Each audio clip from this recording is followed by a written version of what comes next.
County. It's WCCS 101.1 FM, AM 1160, WCCSradio.com. And our conversation this morning with Kimberly Heckler is presented by Marcus & Mack, voted best law firm and best personal injury lawyer 3 years in a row in the Best of Indiana County contest. Visit them online at marcusandmack.com. Kimberly is the author of A Woman of Firsts, Margaret Heckler, Political Trailblazer. And yeah, there's a connection between Kimberly and Margaret. She was your mother-in-law. Yes, she was. I married her only son, and she didn't live any more than a mile and a half away for the 35 years that I knew her. Well, your mother-in-law is not just any mother-in-law. Let's put it this way. She was she was a trailblazer in political circles, but also in national politics. Your mother did things that no woman had ever done before, your mother-in-law. Well, that is true. She was, in fact, our first, and to our knowledge, the only Triple Crown woman in American politics, serving in Congress as a presidential cabinet-appointed secretary and an ambassador. And in the Reagan administration, she was actually someone who had influence going all the way back into the 1960s, and was a. It's interesting the way that you put it, the unwanted daughter of Irish immigrants. We might not understand why that phraseology is used, but when you get into the book, you understand the dynamics of it all, and she really was someone who had to fight her whole life, wasn't she? Yes, she was given away at birth. 3 days after her birth, her Irish immigrant parents gave her away, and so she would be raised in a boarding home. And from there, yes, she had a survivalist mentality and also a big hole to fill. And so I think getting into politics and loving people, it was a disposition of the heart, I would say, that she recognized because of her early wound, the inherent dignity and moral equality of all people. And it really fascinates me how she would even think to enter into the political realm in Massachusetts, of all places, someone who has a more conservative mindset and is a member of the Republican Party, and she decides she's running for Congress. Well, right, and she was born right outside of New York City in Queens, went through all-girl Catholic scholarship, all-girl Catholic schools, and then all the way through college, and then was the only woman to graduate from BC Law before she started into the Congress.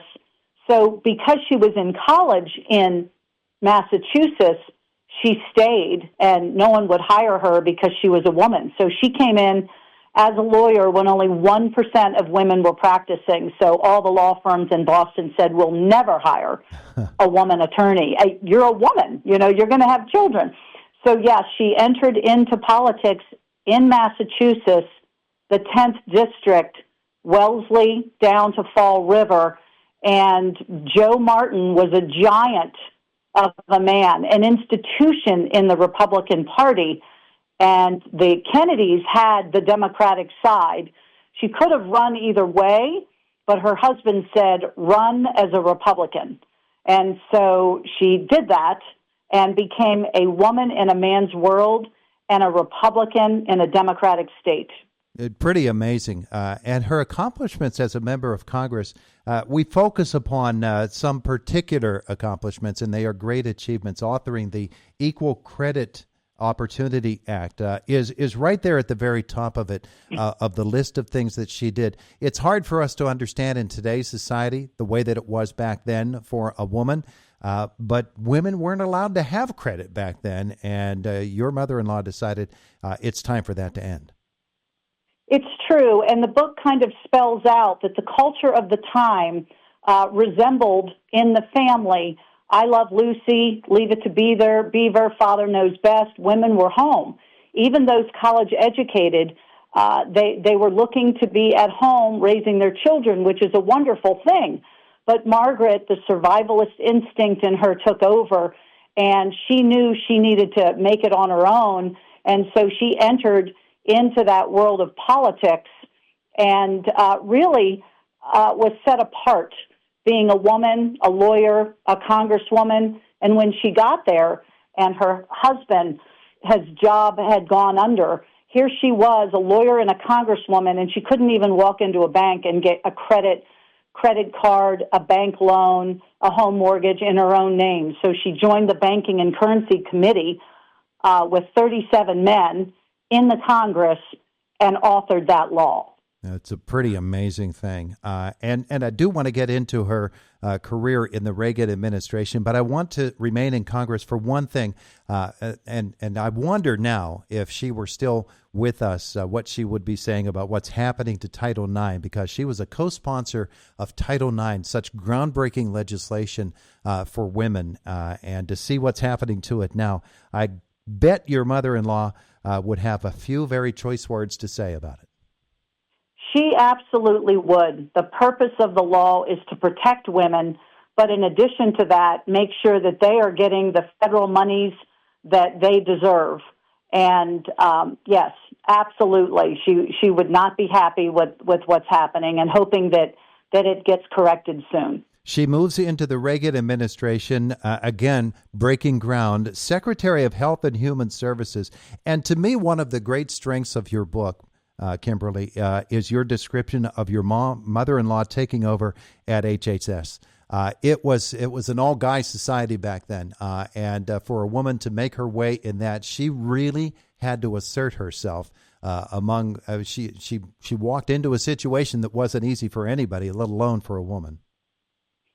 Well, it's true, and she had to watch her back everywhere she went. It didn't matter. When she took HHS over, it was the third largest budget in the world. The first was the entire federal budget. The second was the budget of the Soviet Union. And the third was the one she managed, HHS, which at that point had Social Security under it. So you can imagine Medicare, Medicaid, NIH, CDC. If you can think of a department that has to do with America's health, she had her hand on the pulse. And it was right when AIDS was a pandemic and fatal. And so she was very, very busy with major issues like starting the first hospice program in America, dealing with this pandemic, and visiting AIDS patients so that she could calm the hysteria that was happening. People not wanting to use swimming pools, use public water fountains.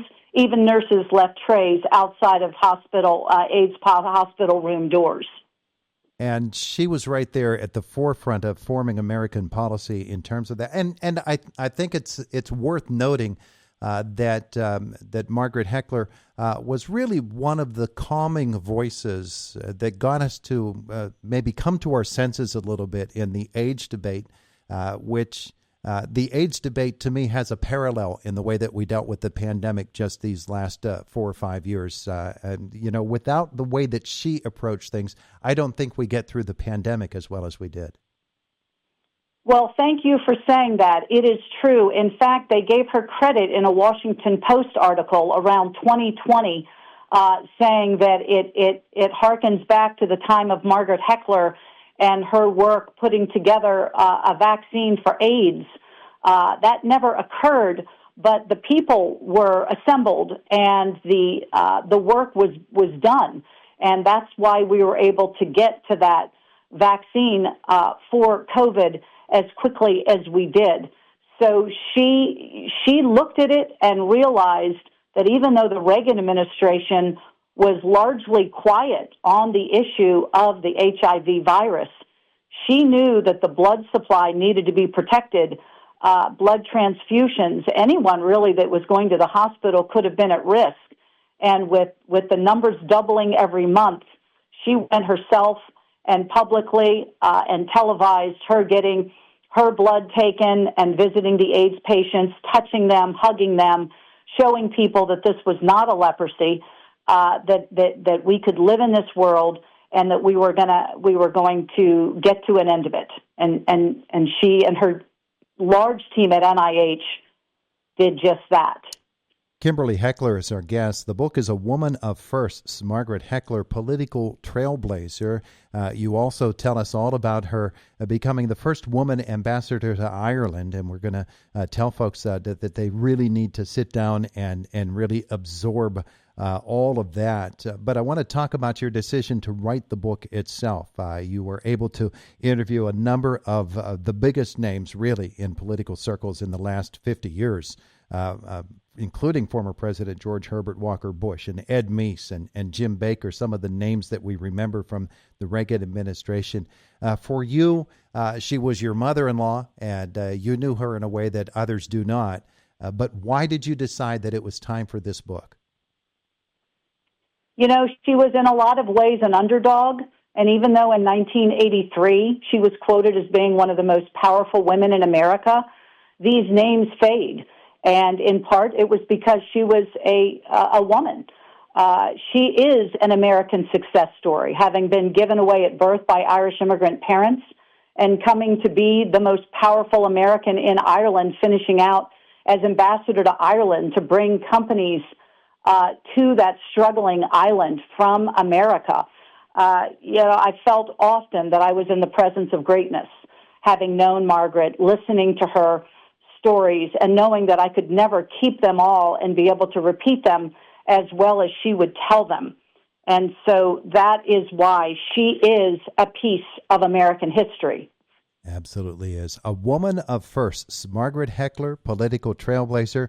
Kimberly Heckler has been our guest, and you can learn more at KimberlyHeckler.com. Kimberly, thanks so much for spending some time with us today. I appreciate it. Todd, thank you so much for having me. Have a great day today. You too.